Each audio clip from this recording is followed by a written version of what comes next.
नमस्कार दोस्तों, मैं Rajnish Sharma soul insights platform पे फिर आपके बीच में। आज शुक्रवार है, आज क्वेश्चन आंसर डे है। बहुत से मित्रों ने बहुत से क्वेश्चंस पूछे हैं, लेकिन मैंने वही क्वेश्चंस लिए हैं जो सबके लिए ज़रूरी हैं। सबसे पहले एक मित्र ने पूछा है मेरे से कि बताइए कि ज्योतिष सीखने के लिए क्या किसी अलग पढ़ाई की ज़रूरत है? क्या बीकॉम की ज़रूरत है? क्या बीए की ज़रूरत है? क्या एमए की ज़रूरत है? क्या एमबीए की ज़रूरत है? दोस्तों याद रखिए, ज्योतिष क्या है। मैंने आपको पहले एपिसोड में बोला था कि ज्योतिष है ज्योति जमा ईश, ईश्वर की ज्योति। तो ईश्वर की ज्योति के लिए आपको किसी ऐसी पढ़ाई की ज़रूरत नहीं है। आपको वो ऐसी पढ़ाई की जरूरत जो परमात्मा द्वारा दी गई हो। आपको अनुभव की ज़रूरत है। और याद रखिए, अगर आप ज्योतिष करना चाहते हैं, अगर आप ज्योतिष सीखना चाहते हैं, तो सिर्फ ज्योतिष सीखिए। क्योंकि जो बंदा एक ही काम करेगा उसी में ही उसकी परफेक्शन हो सकती है। ये नहीं कि आप ज्योतिष भी कर रहे हैं, आप रेकी भी कर रहे हैं, आप वास्तु भी कर रहे हैं, आप फेंगशुई भी कर रहे हैं। याद रखिए, jack of all trade is master of none. ये तो आपने सुनी होगी कहावत, बहुत पुरानी कहावत है। तो इसलिए याद रखिए, वही ज्योतिषी कामयाब है जो सिर्फ ज्योतिष ही कर रहा है, ना कि किसी और पंगे में पड़ा हुआ है कि मैं वास्तु भी कर रहा हूँ जी, मैं फेंगशुई भी कर रहा हूँ जी, मैं आपको रेकी भी कर रहा हूँ जी। तो इसलिए अगर आप ज्योतिष करना चाहते हैं तो उसके लिए सिर्फ और सिर्फ वननेस में आ जाइए, सिर्फ ज्योतिष की तरफ ही अटेंटिव रहिए, सारी अटेंशन ज्योतिष की तरफ ही लगाइए। तो आप देखेंगे कि कुछ ही दिनों में परमात्मा का अनुभव आपके ऊपर उतरना शुरू हो जाएगा और आप एक पूर्ण ज्योतिषी बन जाएंगे उसकी कृपा से। तो इसलिए उसके लिए किसी पढ़ाई की ज़रूरत नहीं है, उसके लिए सिर्फ और सिर्फ आपके समर्पण की और आपकी वननेस की ज़रूरत है। अब एक और मित्र ने मेरे से पूछा है कि हमें बताइए कि अगर आप कहते हैं कि आप जोत जलाइए, मंदिर में जाके आप जोत जला सकते हैं, आप गुरुद्वारे में जाके जला सकते हैं, आप वहाँ जाके जला सकते हैं, तो घर पे क्यों नहीं जला सकते? देखिए, आज से अगर आप पीछे जाएं, 50-60 साल पीछे जाएं, पहले लोगों के घर होते थे बहुत बहुत बड़े, तो लोग जोत जलाते थे। तो उससे क्या होता था, जो जोत, जब भी कोई भी लाइट जलाई जाती, चाहे आप कैंडल जलाइए गिरजाघर में, चाहे आप मंदिर में जोत जलाइए, चाहे दिया जलाइए, चाहे कुछ भी जलाइए। देखिए, आप सारे समझदार हैं, किसी भी फ्लेम को जलाने के लिए ऑक्सीजन की ज़रूरत पड़ती है। लेकिन आज क्या है, हमारे घर इतने छोटे छोटे हैं, छोटे छोटे कमरों में हमने मंदिर बना रखे हैं। अगर आपकी जोत जल रही है छोटे कमरों में, तो क्या होता है, वो सारी की सारी उस कमरे में पड़ी हुई ऑक्सीजन को पी जाती है।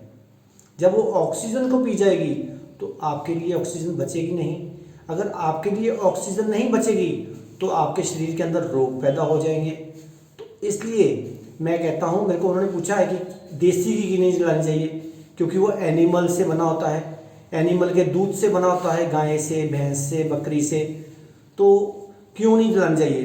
देखिए, इसमें ये नहीं है कि देसी घी की नहीं जलानी या तेल की नहीं जलानी। फ्लेम तो फ्लेम है, आग तो सेम है, चाहे वो हिंदू की हो, चाहे मुसलमान की हो, चाहे सिख की हो, चाहे ईसाई की हो, जोत सबकी एक है। आप देखिए, नीचे घी अलग हो सकता है, तेल अलग हो सकता है, लेकिन जोत एक है। तो इसलिए आप ये न जलाइए। जोत हमें सिखाती क्या है? आपने सुना होगा, श्री गुरु अर्जन देव साहब ने गौड़ी राग में बोला है, सिर्फ एक ही बात में एक ही लाइन बोलूँगा, थिर कर बैसो हरजन प्यारे, सतगुर तुमरे काज सवारे। जोत हमें सिखाती है थिर होना, अकंप होना। सिर्फ हमें यही सीखना है कि हमें उसकी तरह अकंप होना है। जब उसी तरह अकंप हो जाएंगे तो आप भी परमात्मा की तरफ अग्रसर हो जाएंगे। इसलिए ज़्यादा वहमों में मत पड़िए, इसमें कोई ऐसी बात नहीं है। एक और मित्र ने मेरे से पूछा है कि हमें बताइए कि जब हमें बहुत कष्ट आते हैं तो हम इतना नेगेटिव क्यों हो जाते हैं? जब बुखार भी हल्का सा हो गया तो हम इतने नेगेटिव क्यों हो जाते हैं? सबसे पहले एक बात याद रखिए, अगर आपको बुखार आ गया, अगर आपको सिर दर्द हो गया, अगर आपको कुछ भी बीमारी आ गई, तो उसके लिए आप उस बीमारी को बढ़ा चढ़ाकर मत बताइए। सबसे ज़रूरी ये बात याद रखिए, उन्हीं मित्रों को, उन्हीं अपने सगे संबंधियों को पास बिठाएं जो पॉजिटिव हों। क्योंकि आपने देखा होगा कई लोग जाते हैं किसी का पता लेने के लिए, बंदा चाहे बिल्कुल ठीक भी हो, ऐसे ही बोलेंगे अरे तेरा तो रंग बड़ा पीला पड़ गया है, जबकि बंदा चाहे बिल्कुल ठीक हो, तो उसको हम साइकोलॉजिकल नेगेटिव कर देते हैं। तो याद रखिए, जब हमारे अंदर एक हल्की सी भी नेगेटिविटी क्रिएट हो गई ना, तो उसके साथ हम दुनिया की सारी नेगेटिविटी को अपनी तरफ अट्रैक्ट करना शुरू कर देंगे। जैसे बीज आपने देखा है, कितना छोटा सा बीज होता है और पेड़ कितना बड़ा बन जाता है। तो देखिए, अगर छोटा सा बीज किसी ने आपके अंदर डाल दिया कि अरे भैया तुम तो बड़े वीक हो गए हो, तुम्हें ये हो गया है, तुम्हें, फिर तो आप नेगेटिव होते जाओगे, क्योंकि बीज पड़ गया और they are watering the plant. बार बार सारे कह रहे हैं अरे तू वीक हो रहा है, तू वीक हो रहा है, तू वीक हो रहा है। तो इससे हमारी नेगेटिविटी बढ़ जाती है।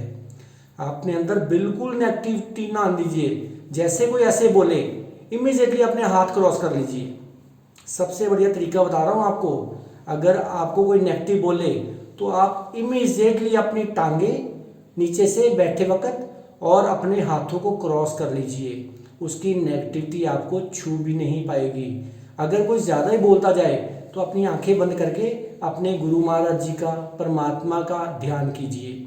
उससे कभी भी नेगेटिविटी आपको छू भी नहीं पाएगी। तो मैं तो यही कहूँगा कि आप नेगेटिव लोगों से दूरी रखिए, सबसे बढ़िया तरीका यही है। अब एक और मित्र ने पूछा है कि हमें बताइए कि ध्यान कैसे करें, ध्यान करने की विधि बताइए। देखिए, जहाँ पे विधि का सवाल है वहाँ ध्यान कभी होता ही नहीं है, क्योंकि ध्यान तो बिना विधि के होता है। जहाँ पे विधि है वहाँ तो कर्मकांड होगा, ध्यान कभी भी नहीं होगा। अब उन्होंने कहा है कि हमारे अंदर विचार बहुत चलते हैं। देखिए, जब तक आपके अंदर विचार चल रहे हैं तो आपका ध्यान बिल्कुल नहीं है। क्योंकि अगर आप सोच रहे हैं हाँ भैया अब तो मेरा ध्यान लग गया है, तो याद रखिए ये भी एक विचार है। लेकिन विचारों से भागना नहीं है कि हमें हाँ ये विचार आ गया, मेरे को ये नेगेटिव विचार आ गया। सबसे बढ़िया तरीका है विचारों को दूर करने का, उनको देखिए, उनको बिल्कुल ध्यान से देखिए। हाँ हाँ वाह वाह, एक नेगेटिव विचार आ रहा है, उसको देखिए, उसको दूर करने की कोशिश मत कीजिए, सिर्फ उसको देखिए। कोई पॉजिटिव विचार आया उसको भी देखिए। लेकिन ध्यान में सबसे बड़ी अड़चन एक ही है कि विचारों की भीड़, चाहे वो नेगेटिव विचार हों चाहे पॉजिटिव विचार हों। तो याद रखिए, परमात्मा जैसे सारी दुनिया कहती है अरे परमात्मा बहुत शुभ हैं, परमात्मा तो बहुत पवित्र हैं, हमें भी पवित्र आत्मा बनना है। तो हम पवित्र आत्मा कैसे हो सकते हैं? क्योंकि पवित्रता तो किसी बात में नहीं हो सकती, किसी शब्द में नहीं हो सकती। पवित्रता होती है शून्यता में। जब आप ध्यान में जाएंगे तो आप शून्य हो जाएंगे।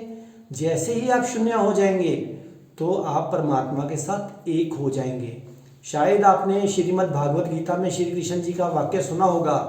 उन्होंने कहा था कि शून्य मैं हूँ। तो शून्यता क्या है? दुनिया में सारा संसार खत्म हो जाए प्रलय से, लेकिन शून्यता कभी खत्म नहीं होती।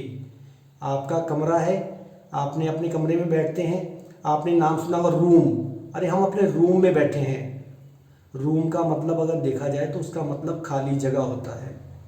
चारों तरफ दीवारें खड़ी करके हम एक कमरा बना लेते हैं, लेकिन उसके अंदर वो शून्यता कायम रहती है।